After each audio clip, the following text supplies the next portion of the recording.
It's a series of art installations that comprises a larger piece called oracle. It's a number of processes, and you finally get to one part of the installation itself which comprises of a particular type of oracle.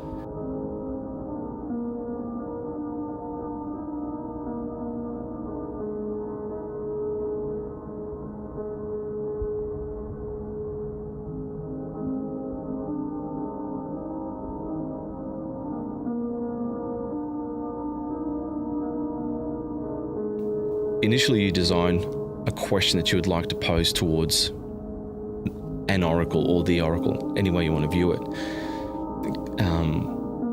You come across a situation where you have to start to understand that your question can be misinterpreted, and that happens in general sort of life, where you may say certain things or you may ask questions, but the interpretation of what you're asking is varied.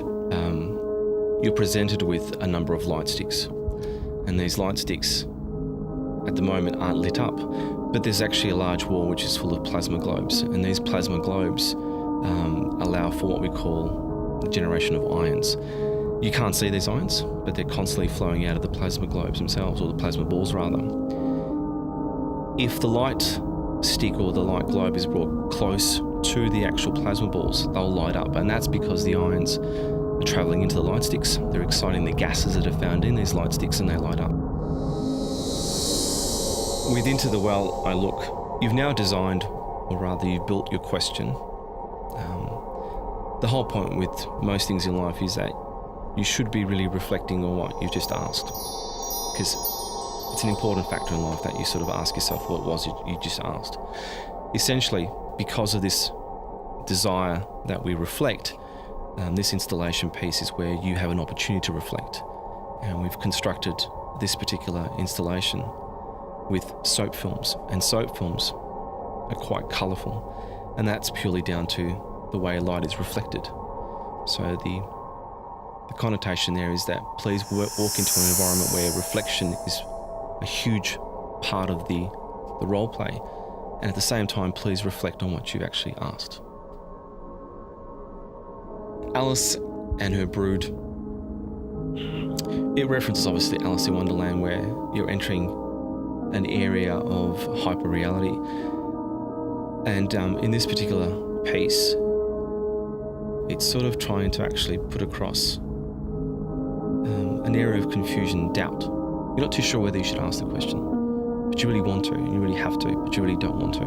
It talks about that doubt that we have festering in us, and it's fairly dark, and that's why we've made it to be fairly dark.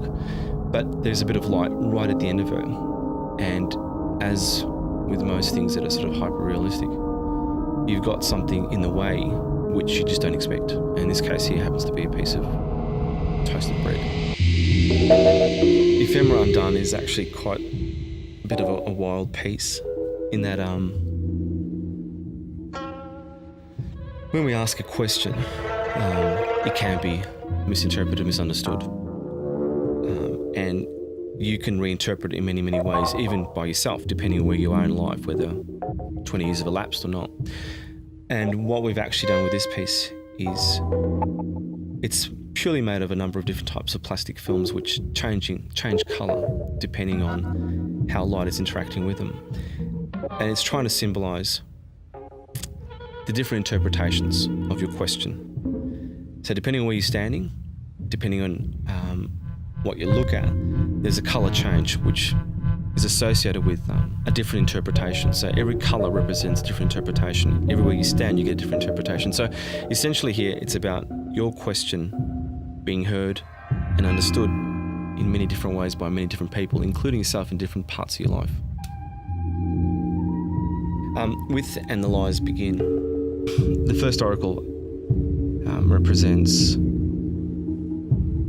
a fake oracle, and what generally happens here is you actually have an opportunity to toast some bread, and you then place these pieces of bread onto the oracle itself. Now the weight of the bread actually triggers a sound fragment. It symbolises, I suppose, more than anything else, that you have an opportunity to do work. You can actually make that sound, but you're using a weight rather than the bread itself. So the bread is not necessary, and it's trying to relay across that you are getting someone else to do work for yourself, which you yourself could do, but are not going to do yourself. Straight after this particular oracle, you now have to come across what we've classified as a real oracle.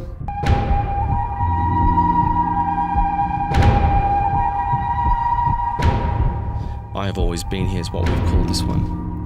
Essentially, this oracle is found in the home, and we've symbolised that by making it out of toast and placing it into a room full of toast. We've linked the oracle with the home via this toast. For the toast actually conveys family and, I suppose, times in the kitchen. The difference here, of course, is that the music that's actually generated in this particular installation comes directly from the toast itself. In other words, the toast is necessary to get the music. It's not about weight, it's about the toast itself generating the music, which is more or less about you actually doing the work to get the end result. Not getting someone else to do it, but you yourself. Therefore, you're in the thick of it. And that's the important part of life, where you sort of understand that for me to achieve this, I have to do it, as opposed to getting someone else to do it for me. With scrutinized catharsis, it's that time in our lives where we actually receive answers we don't want to hear, but we have to deal with them.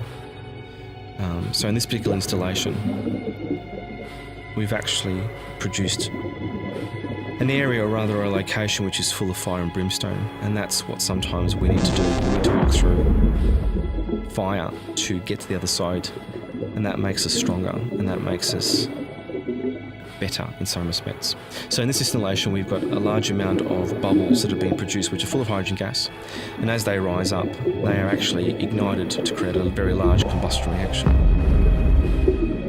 And it symbolises, again, the fire that we sometimes have to walk through to get to the other side. Now, unfortunately, mainly when we actually have difficult times and we have to deal with difficult times in our life, we have to do it in the public eye. And that's why I and the Eye, which is another particular installation piece, is placed within the confines of this large flame pit area. And it symbolises the eyes of the public looking upon us and casting dispersions on us. But the real victory here is to walk through the flame, knowing that you have people looking over you and talking about you, and navigating through that muck and getting to the other side. In where sodium dares. Moving past public perception, you obviously are seeking solace, and solace is very much undervalued.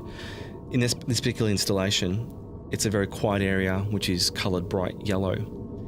And the idea is that for you to lose yourself in the colour, because the actual sodium lights that are in this room basically drown you out. It's a time where you have to take a step back and just simply be in the moment. You just simply look around, no one knows you're there. So you disappear into the background via this particular light. So it's about you contemplating your life. And finally, after we've actually moved away from this particular installation, we head to I Am Here. And I Am Here is quite important in that it's a revelation for you. Looking up into the sky, you'll notice that white light is actually being broken down to a multitude of colours.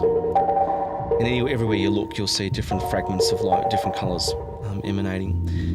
And the whole point here is to understand that enlightenment is knowing that a question and an answer has got many textures associated with it.